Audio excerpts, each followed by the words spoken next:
नमस्कार दोस्तों, हमारे YouTube चैनल कमल गौतम एजुकेशन ग्रुप में आपका स्वागत है।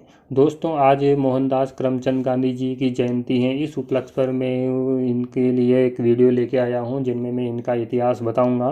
तो जिनका जन्म 2 अक्टूबर 1869 को हुआ था। दोस्तों, गांधी जी को महात्मा के नाम से सबसे पहले 1915 में राजवेद्य जीवराव कालिदास ने संबोधित किया था। इसके बाद गुरु रविंद्रनाथ टैगोर ने इन्हें महात्मा की उपाधि से नवाजा गया था। इसके अलावा दोस्तों, सुभाष चंद्र बोस ने 6 जुलाई 1944 को रंगून रेडियो से गांधी जी के नाम प्रसारण जारी किया। उन राष्ट्रपिता कहकर उन्हें संबोधित 1921 में भारतीय राष्ट्रीय कांग्रेस की इन्होंने बागडोर संभाली थी। 1930 में नमक सत्याग्रह और इसके बाद 1942 में अंग्रेजों भारत छोड़ो आंदोलन में इन्होंने विशेष हिस्सा लिया था। दोस्तों, अहिंसा और सत्य का पालन इन्होंने जीवन भर किया था। साबरमती जीवन में इन्होंने अपना जीवन बिताया और परंपरागत भारतीय पोशाक धोती और सूत से बने शॉल यह पहना करते थे। दोस्तों, इनके पिता जो कि करमचंद गांधी जी थे, सनातन के धर्म की पंसारी जाति से संबंध रखते थे। करमचंद गांधी काठियावाड़ रियासत के दीवान थे और माता पुतलीबाई जो कि परिणामी वैश्य समुदाय की थी और करमचंद जी की चौथी पत्नी थी।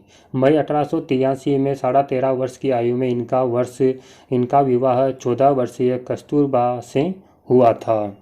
1885 में 15 वर्ष की आयु में पहली संतान का जन्म हुआ था, परंतु कुछ दिन बाद ही पहली संतान की मृत्यु हो गई थी।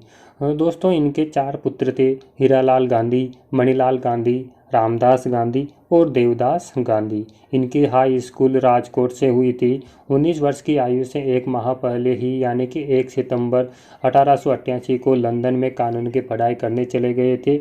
वह बैरिस्टर बनने इंग्लैंड चले गए थे।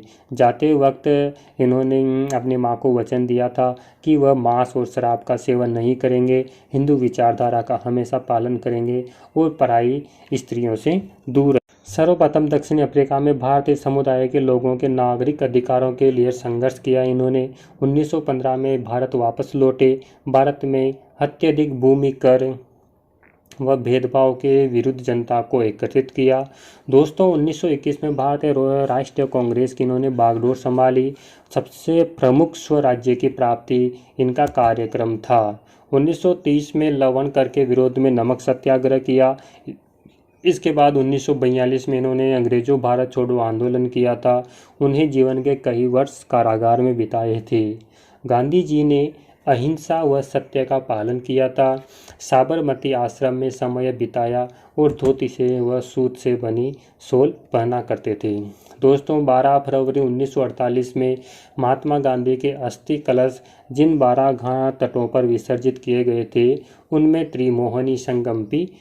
दोस्तों, गांधी जी की आलोचना की बातें करें तो गांधी जी के सिद्धांतों और करनी को लेकर प्रायः उनकी आलोचना भी की जाती है।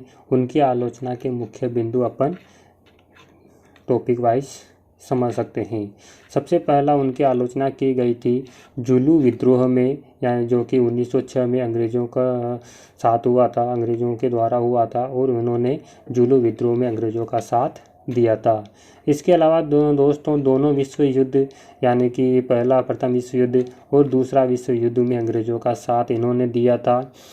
इसके अलावा तीसरे पॉइंट की अपन बात करें तो खिलाफत आंदोलन जैसे सांप्रदायिक आंदोलन को राष्ट्रीय आंदोलन बनाना। इसके अलावा अंग्रेज़ों के विरुद्ध सशस्त्र क्रांतिकारियों के हिंसात्मक कार्यों की निंदा करना।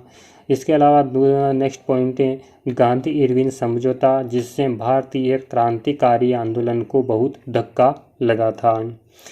इसके अलावा नेक्स्ट पॉइंट है भारतीय राष्ट्रीय कांग्रेस के अध्यक्ष पद पर सुभाष चंद्र बोस के चुनाव पर यह नाखुश हुए थे। चोराचोरी कांड के बाद असहयोग आंदोलन को सहसा रोक दिया गया था। इसके अलावा एक और आलोचना है भारत की स्वतंत्रता के बाद नेहरू को प्रधानमंत्री का दावेदार बनाना था। दूसरी इनकी आलोचना की गई कि स्वतंत्रता के बाद पाकिस्तान को 55 करोड़ रुपए देने की जिद पर इन्होंने अनशन किया था। इस कारण से ही नाथूराम गोडसे द्वारा इनको गोली मारने की कारण मिलता है। ये नेक्स्ट इसका इनकी आलोचना की गई थी कि भीमराव आम्बेडकर जो कि महात्मा गांधी को जाति प्रथा का समर्थक समझते थे। दोस्तों, इनकी मृत्यु 30 जनवरी 1948 को नाथूराम गोडसे के द्वारा की गई थी। इसका कारण उन्होंने बताया था कि पाकिस्तान को 55 करोड़ रुपए की जीती थी और उनके कहने पर ही 55 करोड़ रुपए दिए गए थे। तो दोस्तों बताना यह जानकारी आपको कैसी लगी। चैनल पर नए हो तो चैनल को सब्सक्राइब कीजिएगा, लाइक कमेंट और शेयर करना ना भूलिएगा दोस्तों, ताकि इसका जो यह जानकारी मैंने दी है इसका बेनिफिट अदर सभी को मिले और गांधी जी के बारे में नई नई बातें प्राप्त हो।